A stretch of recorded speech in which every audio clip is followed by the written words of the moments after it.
Este es un podcast que hacemos Agustín Garetto y Milan Jelic, donde buscamos analizar la política, la economía, la cultura, los temas internacionales y los hechos relevantes con una visión de conjunto, reflexiva, analizando tendencias, actores y teoría para entender mejor la realidad, priorizando la calidad de un análisis artesanal por sobre la velocidad y la cantidad.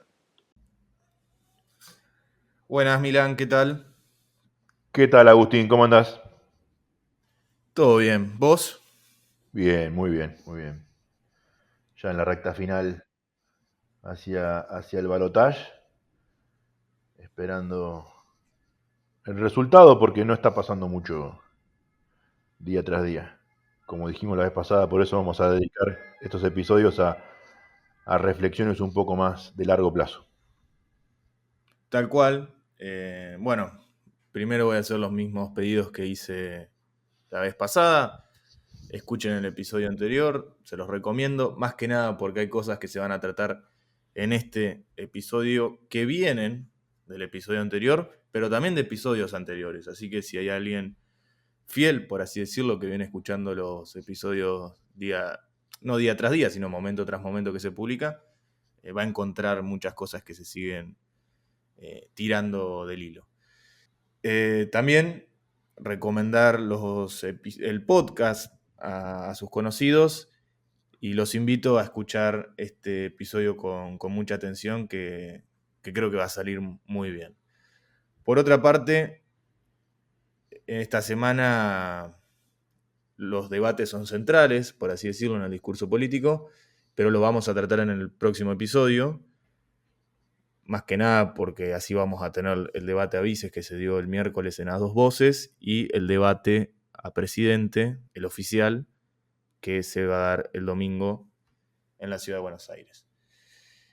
En este episodio vamos a tocar varios temas que tienen que ver sobre el fascismo, el peronismo en sí y su desempeño en los últimos años. Y primero que nada quisiera hablar del fascismo, que es algo muy interesante a mi criterio para este momento. Es interesante, creo, por dos cuestiones elementales que me sucede con todo fenómeno histórico. La primera cuestión es discutir qué sucedió propiamente en dicho momento, es decir, qué pasó en la Italia fascista o qué fue el fascismo para este caso. Y la segunda cuestión es qué entendemos de ese proceso en la actualidad.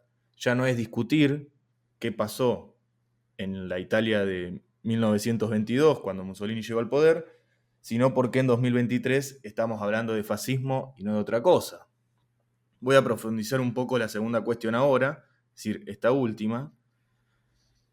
Ustedes habrán escuchado muchas veces, o por lo menos a mí me pasó, que el término facho es utilizado incesantemente para referirse a personas reaccionarias, pretorianas, amantes del militarismo, de derecha, por todo lo que se entiende por eso. Hay mucha gente que de derecha y mete todo en la misma bolsa, o de izquierda también, y hasta particularmente antiperonista. Pero si uno observa al fascismo, no concuerda, por lo menos totalmente, con las referencias o descripciones anteriores. O lo hace de forma parcial o comparte pequeñas cuestiones.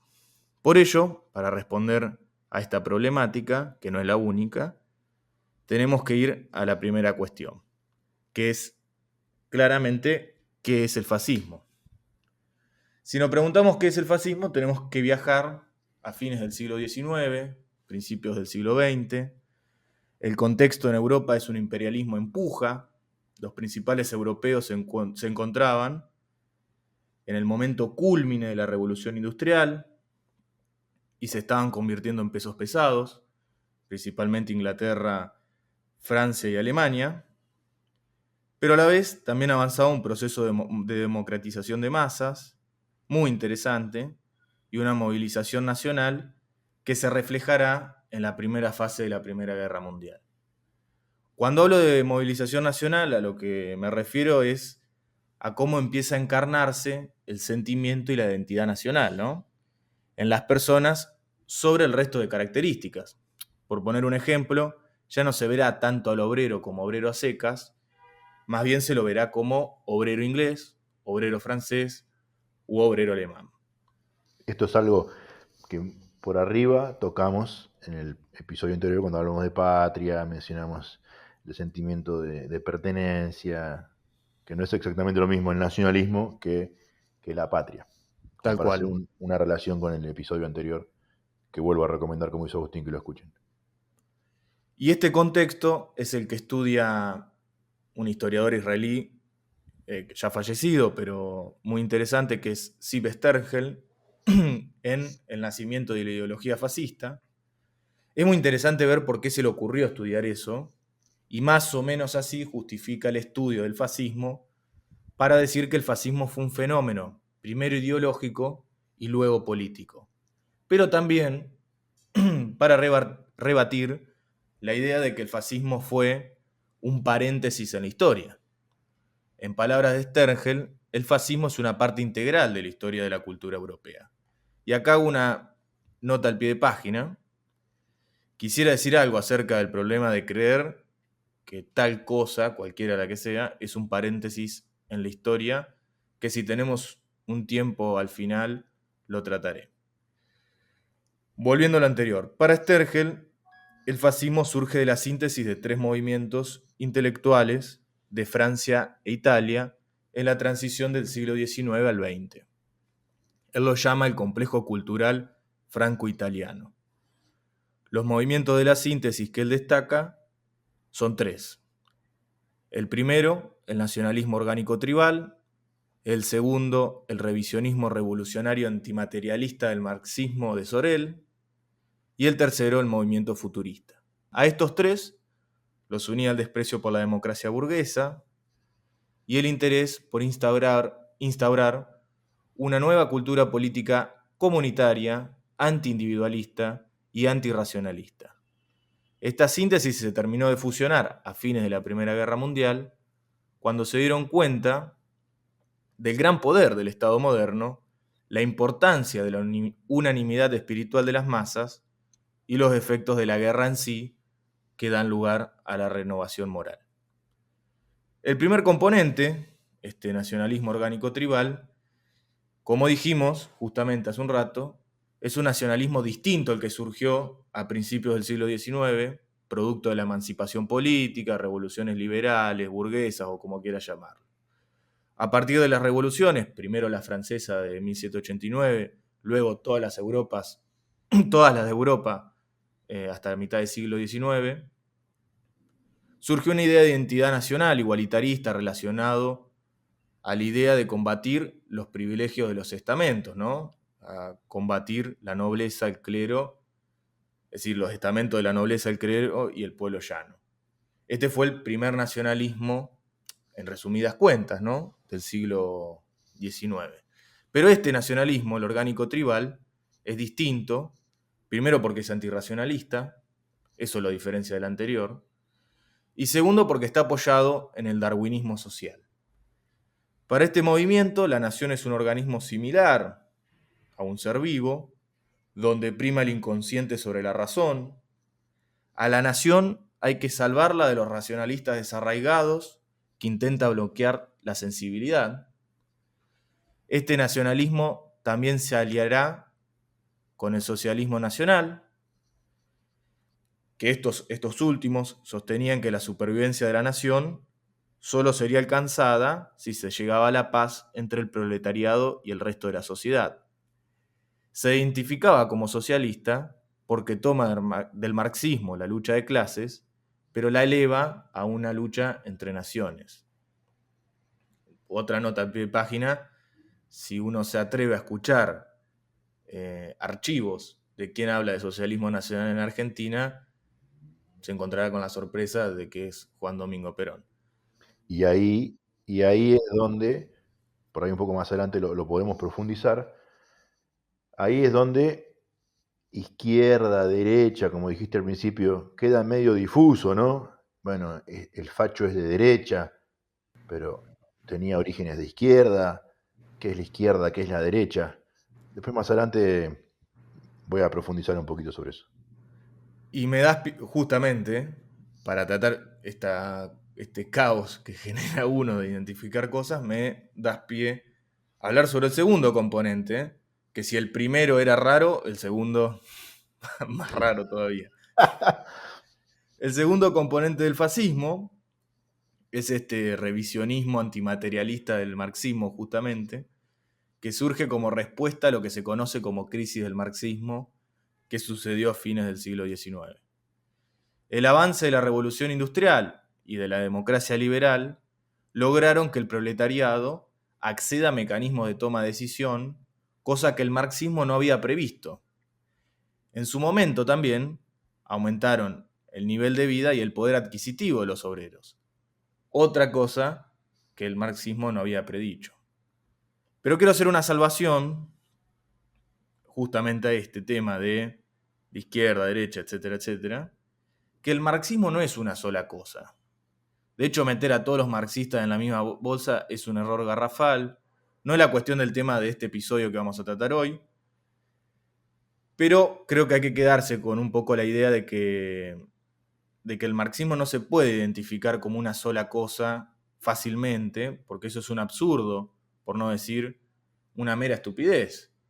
Principalmente porque Marx era un intelectual más que un líder político, y eso genera genera que las intenciones son distintas. Pero bueno, siguiendo con el razonamiento anterior, pero sin olvidar esto último, la crisis del marxismo lleva al surgimiento de lo que se conoce como revisionismo, que como su nombre indica, se propone acordar la teoría con la práctica, es decir, volver a las bases marxistas e intentar reconciliarse con el quehacer político. De aquí surgen distintas vertientes, que yo voy a cometer el crimen de sintetizarlas, sepan perdonarme, pero si les interesa el tema, les recomiendo buscarlo, porque explica de cierto modo cómo algunos leen y entiendan Marx mientras otros entienden otra cosa. Y ahí la gran diferencia entre marxismo y marxistas. Es un tema interesantísimo, incluso da para un episodio particular. Vamos a ver en el momento de tratarlo. Principalmente surgen dos corrientes revisionistas, como dije. La más importante es el revisionismo reformista de Bernstein, que en pocas palabras buscará la lucha socialista, pero por medio de la democracia liberal, es decir, aceptando las reglas de juego existentes. Mientras que la otra corriente es el revisionismo revolucionario, que no acepta las reglas de juego y buscará implementar el marxismo por medio de la revolución. Los primeros, es decir, los seguidores de Bernstein, fueron muy importantes en la Europa del Oeste, mientras que los segundos, los revisionistas revolucionarios, emergieron en la Europa del Este, con figuras como Lenin, Trotsky, Rosa Luxemburgo. Ambas corrientes, a pesar de tener distintos medios, por así decirlo, ¿no?, se mantuvieron fieles al contenido racionalista, materialista y hegeliano de Marx. Pero, y acá es lo que viene lo raro, en la Europa central, es decir, Francia e Italia, aparecieron los revolucionarios, es un choclo esto, los revolucionarios marxistas, antimaterialistas, antirracionalistas y antihegelianos. Y uno de sus protagonistas fue el intelectual francés Georges Sorel. Sorel se basó en la crítica de Pareto sobre la teoría de economía marxista y concluyó que para luchar contra la democracia burguesa no es necesaria la economía de Marx. Benedetto Croce, intelectual italiano, dirá lo mismo y ambos concluirán que hay que rebatir la economía marxista invocando a la vez a Marx para criticar al racionalismo, antiintelectualismo y al positivismo. Es medio loco, pero así es la historia. O sea, usamos a Marx para criticar a Marx mismo, porque Marx es uno de los exponentes del racionalismo del siglo XIX. Pero volviendo a los orelianos, para ellos la propiedad privada es intocable, porque sostienen que todo progreso depende de la economía de mercado. Pero para Sorel, y acá quizás el nexo con el marxismo, la violencia es objeto de culto. Y él dirá que la huelga general es el reflejo perfecto de ello, que de aquí surge lo que se conoce como sindicalismo revolucionario. Como la democracia neutraliza la combatividad existente en las masas obreras, no se puede relacionar democracia y socialismo. Entonces, para desarrollar la lucha de clases, es necesario un capitalismo mucho más dinámico y eficaz. Además de esto, como el proletariado será sustituido por una fuerza ascendente surgida de la modernización, de las guerras de independencia y la integración cultural, que vendría a ser la nación, la revolución debe ser nacional y ya no en manos del proletariado. Con esto último, los sindicalistas revolucionarios orelianos y el nacionalismo orgánico tribal, el primer componente, se van a unir. Y para que la revolución se produzca, la revolución fascista, necesitarán tres componentes, ¿no? Que deben materializarse a la vez. Sostener la economía de mercado, introducir el mito de la violencia sindicalista que mantenga el estado de tensión continua y destruir la democracia liberal con sus normas y valores. Pero para destruir o para poner algo en los valores de la democracia burguesa, para sustituir esos valores, ¿no? Los orelianos y los nacionalistas tenían que buscar un tercer movimiento, y ahí se forma lo que se conoce como fascismo, que es el movimiento futurista. Un movimiento que se apoyaba en un estilo violento, un culto de la energía, del dinamismo, de la fuerza, de lo veloz, de los instintos y algo que es muy llamativo, de la juventud. Porque ¿qué era lo viejo que había que rebatir? El viejo mundo burgués. Ese fue el origen del fascismo, muy sintéticamente, obviamente, porque estos fueron años y años.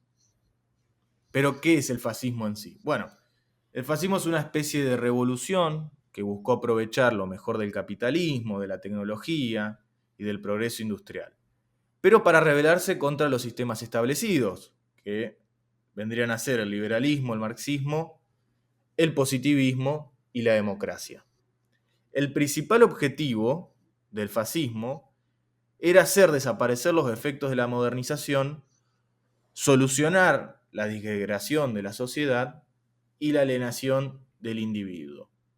La idea, básicamente, era construir una colectividad humana que integre todas las capas y las clases de la sociedad perfectamente, pero preservando los logros del progreso. Perón no fue un fascista nato, es decir, ahí tiene cosas nuevas, pero sí podríamos decir que el peronismo tomó muchas cosas del fascismo. Perón, dicho por él, como habíamos mencionado hace un rato, creía en el socialismo nacional. También hacía mucho hincapié en las ideas del sindicalismo revolucionario soreliano. No es ninguna novedad la importancia de los sindicatos en el proyecto político peronista.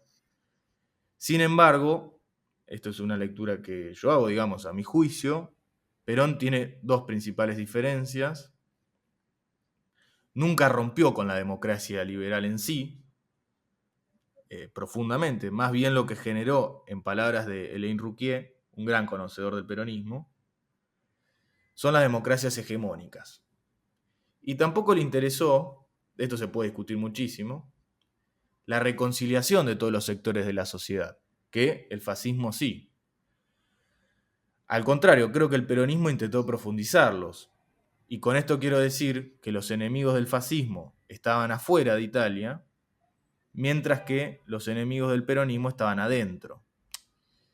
A esos enemigos, llamémosle internos, no había que eliminarlos, porque eran el mito que llevaba a la escisión y el desarrollo del sentimiento nacional del trabajador. Y con esto quiero dar por finalizada la segunda cuestión que mencioné al principio de este desarrollo largo y quizás aburrido, antes de entrar a hablar en el peronismo en sí. Vuelvo al principio de todo, me pregunto y pregunto, ¿tiene algún sentido tildar de facho a los reaccionarios, pretorianos o antiperonistas? Los invito a que saquen sus propias conclusiones, pero quiero dejar una línea en común que tiene el fascismo o las conocidas alt-right en español derechas alternativas, es decir, las nuevas derechas, que en el caso argentino se refleja un poco ese mundo en Javier Milei, ¿no? Bueno, tienen similitudes, más que nada en el aspecto rupturista, en el desprecio por lo existente y la necesidad de un nuevo orden. Trajo una cita que cierra espectacular esto, es de Pablo Stefanoni, que ya lo he citado en otro episodio, en una sección que se refiere a las utopías neorreaccionarias en el libro La rebeldía se volvió derecha, en pregunta, en la página 53 dice así: la neorreacción es un movimiento de culto, antimoderno y futurista, de libertarios desilusionados que decidieron que una cosa es la libertad y otra la democracia, y que no se pueden lograr cambios mediante la política. Porque la democracia para estos no genera progreso, más bien lo consume. Perfecto. Y dijiste futurista y me hizo Ujú. acordar mucho, mientras venías haciendo tu relato fenomenal de las fuentes del fascismo en italiano, cómo, y vuelvo a lo que decía, ¿no? La izquierda, la derecha, cómo ambos movimientos, tanto marxista como fascista, eh, representaban a ese hombre nuevo, ¿no? Las esculturas son las mismas. El hombre fuerte, grande, el- el trabajador sin la remera, todo musculoso, joven, atlético, representaban su ideal de la misma manera. Y no solo ellos, el peronismo, en sus comienzos, hacía exactamente lo mismo. Por eso, digo, el peronismo es claramente la versión fascista argentina de ese movimiento. Y agrego más datos a mi postura. La famosa Carta del Lavoro de Mussolini, que fue promulgada como ley en Italia el 21 de abril de 1927, ley, no idea, sino algo que se concretó, tiene 30 puntos que regulan el trabajo en la Italia fascista, y tomé 6 puntos para mencionar de los 30 que me parece que son interesantes para, en vez de decir facho es esto o aquello, bueno, ¿qué era el fascismo en la práctica pura? Además de toda la teoría que nos relataste excelentemente, ¿no? Punto 3 de la carta: sindicato único por rama con reconocimiento legal. Eso es exactamente lo que trajo el peronismo a la Argentina. Antes de Perón había un montón de sindicatos por interés ideario, por afinidad, por realidad local. Él trajo el sindicato único. Punto 4. Dice, hablando de los convenios colectivos de trabajo, dice, la conciliación de los intereses opuestos de los patronos y de los trabajadores. Intereses opuestos. El interés no es opuesto, el interés es hacer un producto, un servicio, ganarse la vida, trabajar en conjunto, porque claro, uno lo piensa en las grandes automotrices, las grandes metalúrgicas, el dueño y los 2000 operarios. Pero ¿por qué no lo pensamos en una zapatería o en un café o en un negocio que brinda algún servicio de cercanía, en donde el dueño es uno y el empleado es uno también? Son dos personas que trabajan ahí, ¿no? ¿Cuáles son los intereses contrapuestos? Al contrario, son más familia que, que adversarios. Pero Perón trajo de la Carta al Laboro la enemistad entre patronos y trabajadores. Punto 6. Las corporaciones constituyen la organización unitaria de las fuerzas de producción y representan integralmente sus intereses. Corporativismo, puro. Incluso voy un poco más atrás en el tiempo. Golpe de Estado 1930, totalmente corporativista. Primer episodio de la vida política argentina y pública en la cual participó Perón. Hechos, no opiniones, hechos, realidad pura. Punto 17. En las empresas de trabajo continuo, el trabajador en caso de cese en las relaciones de trabajo por despido sin culpa tiene derecho a una indemnización proporcionada a los años de servicio. No, no por una cuestión de, bueno, cómo ayudamos para que mantenga su sustento un tiempo, sino todos los años que estuvo, entonces tiene que pagársele. Y en un episodio, no recuerdo exactamente cuál, mencionamos el caso de Irlanda, cómo ellos también tenían todas estas regulaciones, quitándolas, muchas de ellas. ¿Qué lograron? Lograron que haya trabajo, con muy buenos sueldos y prosperidad económica para las personas. Punto 18. En las empresas de trabajo continuo, el traspaso del negocio no rescinde el contrato de trabajo. El personal adicto a la empresa conserva sus derechos frente al nuevo titular. Justo en este punto es en lo cual el peronismo moderno no cumple el fascismo originario, porque viste que cambian las empresas y los obligan a los nuevos dueños a echar a la gente, indemnizarla y contratarla de vuelta. Bueno, un punto ahí gracioso para levantar. Punto 28. En los contratos colectivos de trabajo quedará establecida, cuando técnicamente sea posible, la constitución de cajas mutuas para enfermedad con la contribución de los patronos y los prestadores de obra, y cuya administración estará a cargo de representación de ambos y bajo la vigilancia de los órganos corporativos.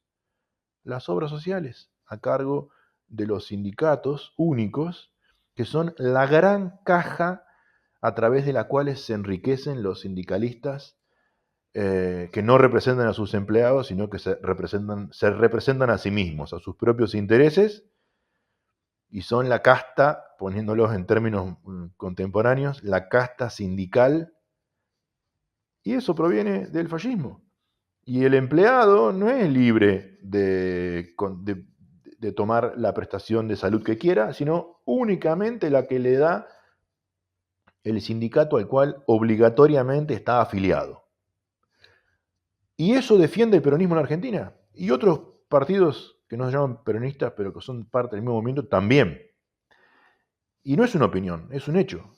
Hay que ir, googlear, Carta del Laboro, Mussolini, 1927, y ver tal cual lo que dice. Sí, sí, que de hecho Perón también toma, para agregar justamente a Carta Laboro, porque no solamente se centra en eso, también que sería lo más o menos lo mismo, la Carta Laboro del régimen de Vichy, y para qué carajo fue el régimen de Vichy, fue durante la ocupación nazi en Francia, esa épico momento cuando Hitler entra a París, y bueno, funda lo que se conoce en la historia francesa como el régimen Vichy, que fue una especie de títere nazi que bueno, puso en el poder en Francia. Y también de esto para que la gente googlee, ¿no? También del caso de Portugal en su momento, creo que fue Salazar el que lo había promulgado. Un simple paréntesis.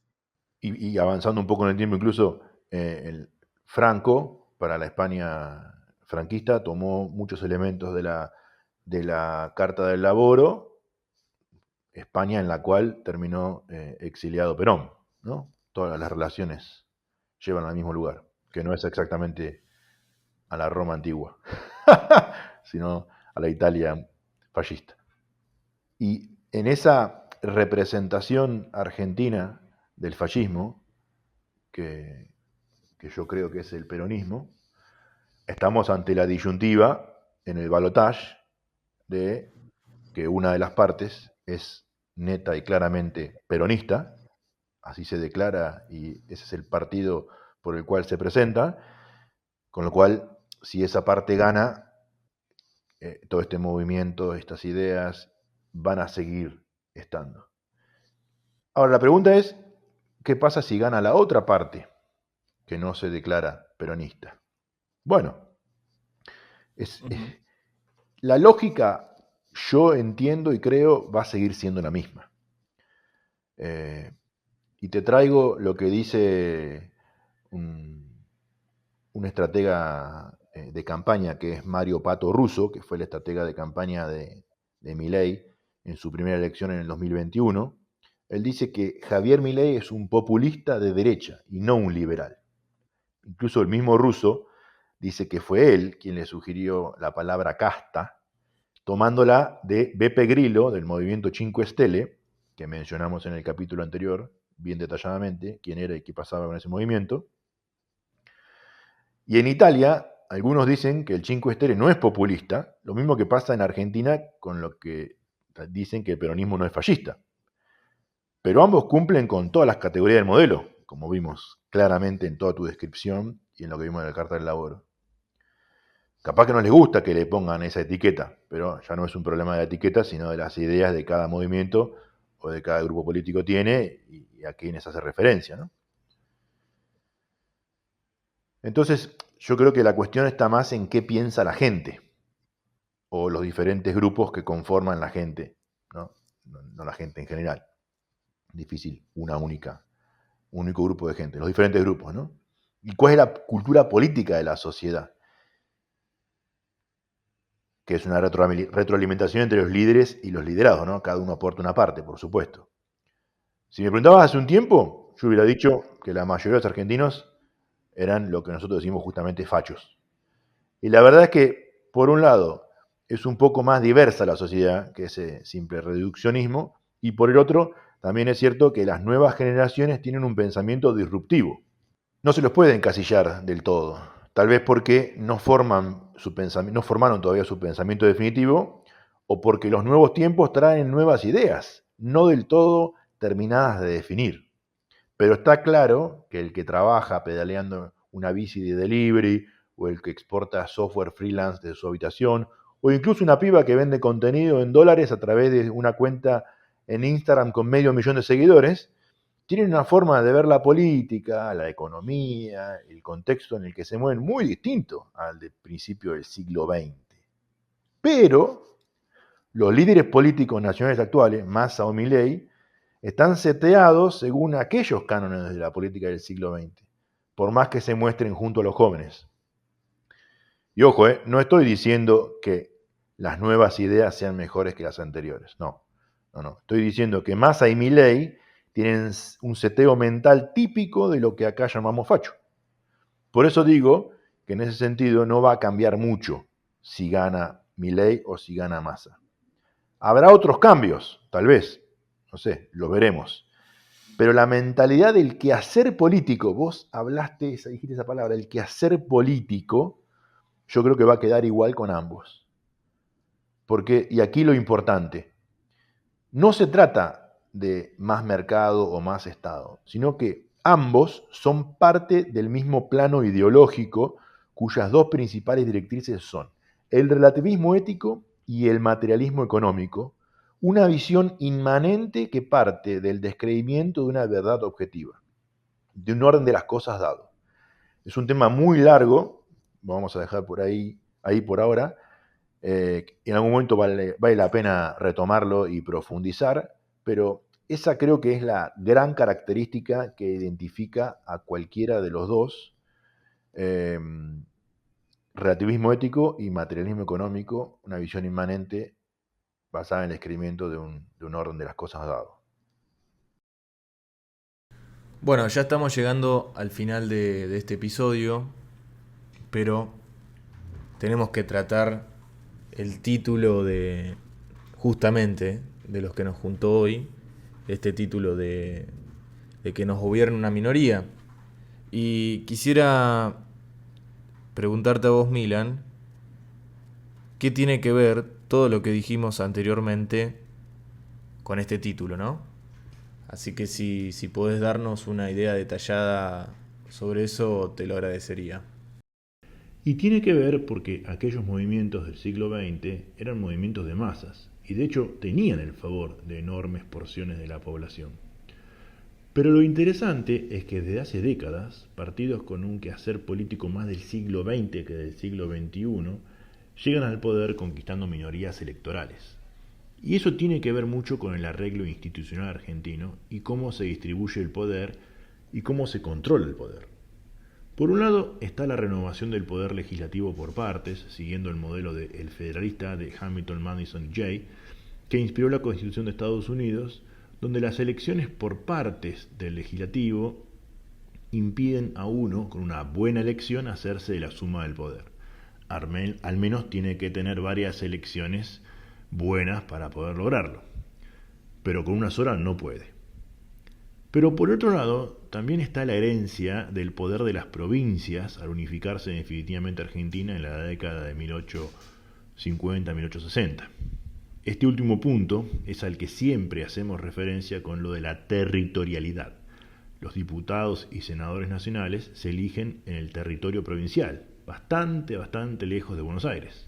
Eso, más la disparidad en la representación que algunas provincias tienen en el Congreso Nacional, hace que se pueda tener una minoría electoral a nivel nacional, pero aún así detentar el poder de veto o de acción según sea el caso. Vamos a ver algunos ejemplos. En las elecciones del 2021, el PJ sacó en la provincia de Buenos Aires 38,53% y diferentes resultados en las diferentes provincias. Sin embargo, tenía en la Cámara de Diputados 118 miembros el bloque del Frente de Todos. A su vez, otro bloque, que era el federal, tenía 8, Provincias Unidas, otro bloque, tenía 4, los de la izquierda 3 y 1, el SER de Santa Cruz 2, y así, si seguimos sumando, nos damos cuenta que suman más que los 129 del quórum, mostrando claramente cómo un partido que saca una minoría, después aliándose con otros provinciales, locales, del mismo signo político, otro partido, otro sello de goma, pero del mismo signo político, y lo mismo en el Senado. El Frente de Todos tenía en el 2021, quedó después de la elección con 35, pero si le sumamos el de Misiones, el de Córdoba, el de Río Negro, llegan al quórum propio. Y eso hace que justamente una minoría electoral nos termine gobernando. Otro ejemplo es en la elección del 2019, Alberto sacó un 48%, Macri un 41% a presidente, y sin embargo, el Frente de Todos quedó con 120 bancas, quórum propio en diputados, y con 37 bancas en el Senado, también quórum propio. Si a ambos le sumamos la izquierda, el PJ disidente, el PJ federal o todos los nombres que se ponen, tienen una mayoría en ambas cámaras. Otro ejemplo, en las elecciones del 2015, Scioli sacó el 38% y Macri sacó el 34%. Pero en la Cámara de Diputados, lo que se llamaba el Frente para la Victoria, quedó con 103, y si a eso le sumamos los 37 que tuvo una, que era lo que llevó a Massa como candidato a presidente, y los 4 de la izquierda, y 4 más de Compromiso Federal, y así sucesivamente, sumamos más de 140 y pico de bancas, dándole quórum propio y una mayoría importante. Luego, en el balotaje gana Macri la presidencia, pero claramente, una minoría de 38% a nivel nacional se queda con una amplia mayoría en las cámaras de diputados y senadores nacionales por cómo se reparte a nivel provincial, territorial y cómo se van eligiendo por partes en cada una de las elecciones la representación electoral. Y por eso digo que nos gobierna una minoría, porque hace tiempo ya que el peronismo no logra una mayoría, excepto en la elección de 2011, y aún así gobiernan el país a su antojo. ¿Qué pasaría si gana Milei el balotaje? Pues lo mismo, sería una minoría que nos gobierna, porque quienes verdaderamente lo apoyan representan solo el 30% del electorado que fue a votar en primera vuelta el 22 de octubre pasado. Aún con ese bajo resultado por el sistema de balotaje y porque no hubo ninguno que pudiera ganar en primera vuelta, podría ser presidente alguien a quien no eligió como primera opción el 70% del electorado. Así funciona el balotaje y no está mal, pero sí hay que saber que nos gobernará una minoría de una forma u otra. Que además hay que también tener en cuenta que Milei tendría una minoría en las cámaras, ningún gobernador y 2 o 3 intendentes dispersos por todo el país. Y eso pasa porque todavía no hay una opción que enamore a una porción mayor de la población con un buen programa de gobierno y soluciones a los problemas crónicos que tenemos hace décadas. Bueno, creo que más o menos dimos con una idea general de lo que nos propusimos hablar en este episodio, que tratamos al principio, ¿no? Esta cuestión de los orígenes del fascismo, qué es el fascismo, una cierta exportación de la práctica fascista en el caso argentino, que se vio muy reflejado en Perón, y también el tema de el desempeño, no solo el desempeño del peronismo en Argentina, sino también la cuestión del gobierno de minorías, o que nos gobierna una minoría. Para darle un cierre a este episodio, una reflexión final que invito a todos que nos están escuchando que la hagan, trata sobre el pie de página que había mencionado al principio, ¿no? La cuestión de ver las cosas o de ver los fenómenos políticos como un paréntesis en la historia. La idea de paréntesis, en pocas palabras, es así como lo puedo poner, pero como esa idea de que unos tipos malos llegaron en una nave espacial, bajaron e hicieron lo que quisieron. Sin embargo, a pesar de que existen accidentes en la historia, es decir, es cierto que a veces, por azar, las cosas toman otro rumbo, nunca un proceso histórico es tan simple como para caer en una bajeza pedorra, diría, de decir que fue un paréntesis o un accidente. Que es un poco la intención que tienen muchos a la hora de reescribir la historia de las dictaduras argentinas, puntualmente la última. Si no reescribimos una historia integral en espacio y tiempo, donde intentemos dar las causas de por qué en el siglo XX, en Argentina, ante situaciones de inestabilidad política o de vacío de poder, emergieron las dictaduras, cometemos el error de creer que solucionamos el problema diciendo que la dictadura fue un accidente. Voy a dar un ejemplo estúpido, ¿no? En vez de arreglar las curvas para evitar que los autos pierdan el rumbo y se estrolen, fingimos demencia y buscamos construir el mejor auto que supere el camino sinuoso. Cuando lo más sensato sería arreglar las curvas mismas, ¿no? Si tratamos al fascismo, a las dictaduras o a cualquier fenómeno histórico-político como un mero accidente, estamos dando posibilidad de que el accidente se repita. La historia no se repite, y Hegel, que siempre escribió entre líneas y se divertía mucho con eso, cuando dijo que los grandes hechos de la historia universal aparecen 2 veces, quizá quiso advertirnos de no ser tan idiotas de no aprender del pasado.